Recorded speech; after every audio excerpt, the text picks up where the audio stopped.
uma conversa hoje sobre um tema muito relevante, importante, diríamos até urgente, mas como um tema meio invisível, ou seja, às vezes não ocupa a agenda imediata dos governantes de plantão, ele acaba sendo, de uma certa maneira, desconsiderado, desdenhado, negligenciado. Mas a gente está aqui para, de vez em quando, estar atiçando essa consciência crítica de quem tem a responsabilidade de prover a nossa qualidade de vida. Nós vamos conversar a respeito de ecologia e principalmente da questão da água.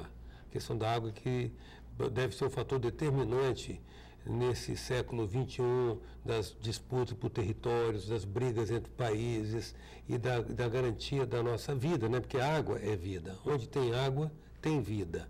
Nós vamos conversar com um especialista a esse respeito, a professora Adriana Quipari Gomes, professora de pós-graduação, do curso de pós-graduação, especialista em ecologia de ecossistemas. Adriana, sua especialidade é pesquisa de recursos hídricos, né? Então, o que me leva à primeira pergunta. O que mais envenena hoje as nossas águas? Os efluentes industriais, os agrotóxicos, vazamentos de petróleo e combustível, esgotos? Que são os vilões aí dessa história? Primeiro, boa tarde, né, Eustáquio? Boa tarde. Olha só, na realidade nós temos um conjunto de todos eles atuando na contaminação dos recursos hídricos. Eles, cada um de uma forma, eles vêm agregando uma quantidade de substâncias diferentes, cada uma da outra, mas muitas das vezes, quando a gente fala, nós temos aí os esgotos domésticos que vêm trazendo uma carga grande de substâncias ruins, né, para a água, e isso aí vai afetar a população. Aí a gente fala também muito desses vazamentos de petróleo em grandes quantidades, e mata muitas aves, muitos peixes, mas o que ninguém vê é aquela contaminação cotidiana, aquela rotineira, aquele pequenininho que todo dia contamina. Essa contaminação da biota aquática vai levar a uma mudança daquela biota, aqueles organismos mais sensíveis que habitam aquela localização vão deixar de existir, vão ficar só aqueles mais resistentes, e que aí acaba mudando aquela localização, a biota daquela região, e você tem então toda uma modificação da estrutura da biota aquática. Nós temos hoje aqui no Espírito Santo, Adriano, um nível de controle, de monitoramento da toxicidez da nossa água, de quanto a nossa água, digamos, ela é patogênica, digamos assim. Tem bastantes estudos e nós temos os nossos órgãos ambientais que fazem o monitoramento dessas regiões. Não está todo controlado, ainda não tem todo um estudo de toda a contaminação de todos os nossos rios, de toda a parte marítima, né? Sabe-se que estão contaminados, porque muitos estudos da academia já mostram isso, e o que está precisando é esses órgãos ambientais ficarem então mais rígidos junto às empresas por conta dos efluentes que eles lançam. Não só as empresas, mas tem a parte dos agrotóxicos também, que já não envolve empresa, mas envolve os agricultores. Então, aí precisa ficar mais rígido nos seus critérios das suas normas. Agora, nesse mesmo viés aí, existe algum tipo de gerenciamento, de controle, de identificação das doenças que essa água causa, provoca? Olha só, tem a parte patogênica, né? Então, tem os organismos patogênicos que causam doenças, isso já é sabido, né? Os tais coliformes fecais, as contaminações. Então, a gente sabe que em período de verão, onde a gente recebe uma população maior de turistas para cá, aumenta a quantidade desses coliformes fecais, aí acontece um monte de eventos de gastrointestinais, de pessoas passando mal. Então, a gente já sabe que existe quais são os organismos que causam.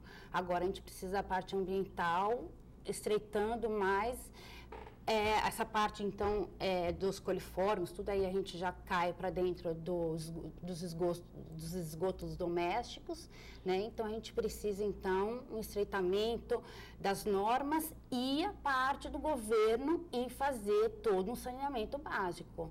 Se você tem um saneamento básico de toda a cidade, esses eventos de verão que acontecem, eles vão ser reduzidos muito. O interessante e admirável no estudo da ecologia ou dos ecossistemas é perceber aquela visão, aquela noção do holístico, como que ela está presente, né? Como é que a vida toda opera em teia, né? Como é que não existe um evento dissociado do outro, né? Não. Todo evento tem repercussão. Todos. Um está ligado ao outro. Se você afeta uma população, nós temos a cadeia alimentar, por exemplo, se você afeta a base da cadeia, você está afetando a todo mundo, né? Se você afeta ali a base, o outro que consome dessa base alimentar vai ser atingido e assim sucessivamente. A mesma coisa se você afeta o topo da cadeia, se você diminui aquela quantidade de indivíduos que se alimentam dos organismos ali de topo de cadeia, você vai aumentar a outra quantidade os outros indivíduos de baixo, e assim você vai afetando a cadeia, a estrutura da cadeia também alimentar. E assim é para tudo, não só para a cadeia alimentar, mas para a estrutura dos ambientes, tudo funciona como uma teia. A gente não, por isso, e nós fazemos parte dessa teia. Então, nós, como fazendo parte dessa teia, precisamos saber atuar. Né? Então, precisamos fazer a nossa parte, precisamos preservar. Se os outros organismos não sabem fazer isso, nós sabemos. Por enquanto, a gente só tem destruído, né?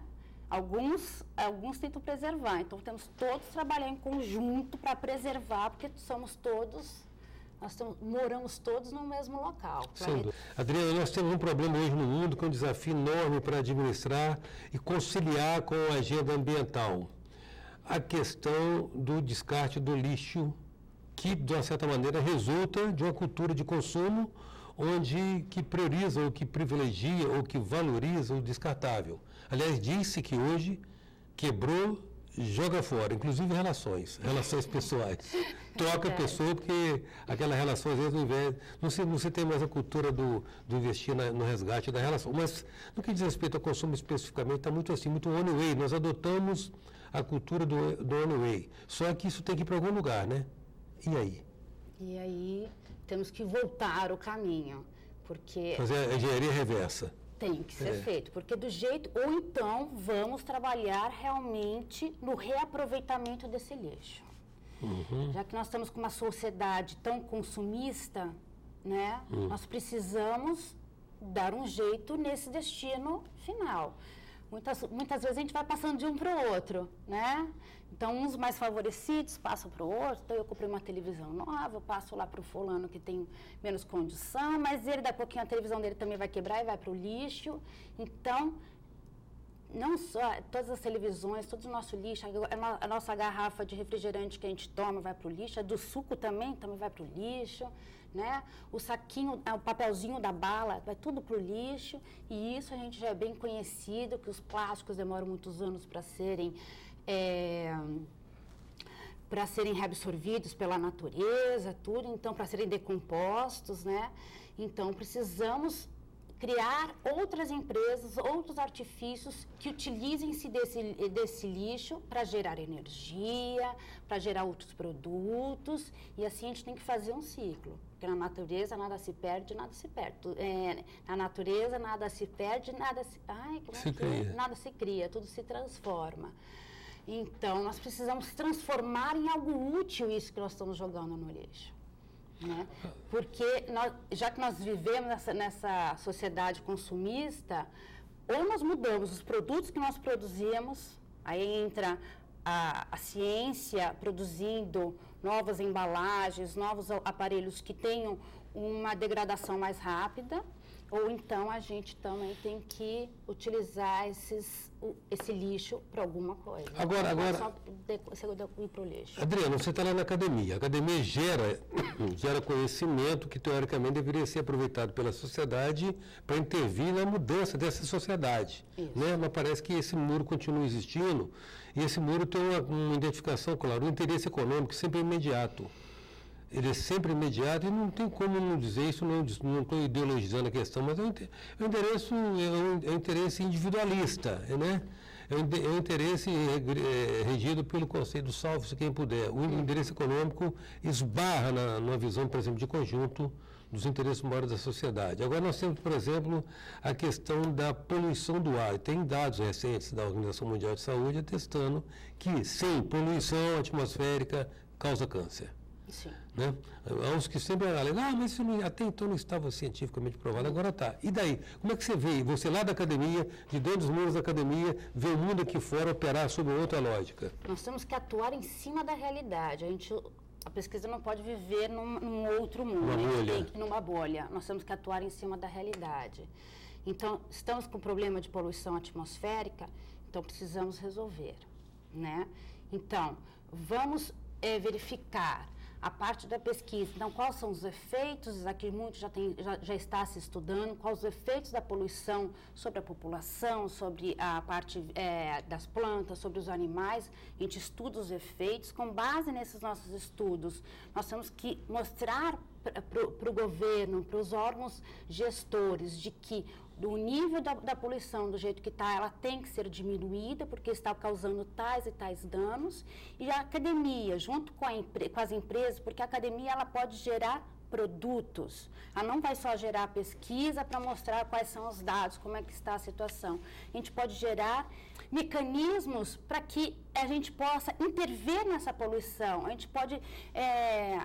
a biologia, junto com a engenharia, nós temos engenharia ambiental, nós temos gestão ambiental, nós temos envolver com a física, a gente pode prover mecanismos, produtos, aparelhos que façam que as empresas diminuam as suas fontes poluidoras. Então, vamos prover mais equipamentos que vai diminuir, que vai reter aqueles poluentes, em vez de ser lançados para a água, que a gente vai reter esses poluentes que vão para a água, filtros específicos, especiais para cada uma das empresas que retenham mais os seus produtos tóxicos, carros que diminuam a sua liberação de monóxido de carbono.